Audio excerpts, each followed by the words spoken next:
nibyo. Margarine na mayonnaise bitandukaniye. Byose ni kimwe. Ndabaherezaga bagaturika.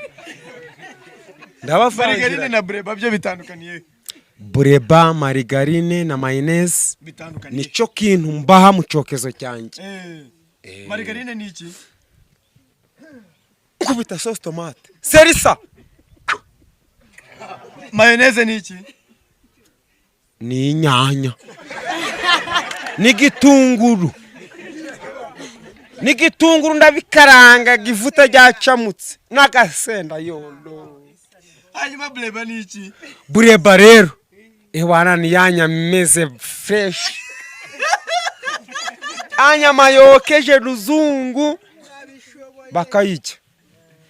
Abantu muri kayitse numvishe bagushima ngo uzikotsa byadanje. Bis Ngo ni uguru wa mbere. ntabwo ashikigaru tafashe inyama hariya wapi. Nguru wa mbere kabisa. Rwose igisafuriya sikiza. Ariko amakuru mfite nuko ngo utakirya inyama z'ihene cyangwa z'intama. Wapi? Cyatewe ni Njewe singi inyama kabisa z'ihene cyangwa iz'intama cyangwa kwica nyinshi.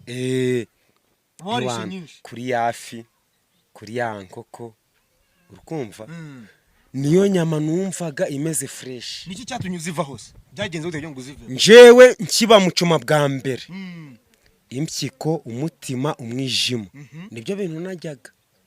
Kabijya, namara kubijya, kavuga okay. Ubu ni neza. Nabagiye kabiri nkahita ngujya. Umutima n'impyiko n'umwijima. Kabijya. Byahise bimva ku magara ganje. Byamvuye ku magara. Ndavuga sinzogara kurya inyama. Kugeza na n'uyu munsi. Umaze igihe kingana utazirya? Imyaka 3. Utazirya. Kandi watangiye kotsa ngo muri 2. Siko watuguye mu kiganiro cya mbere ra? Utangiye kotsa muri 2.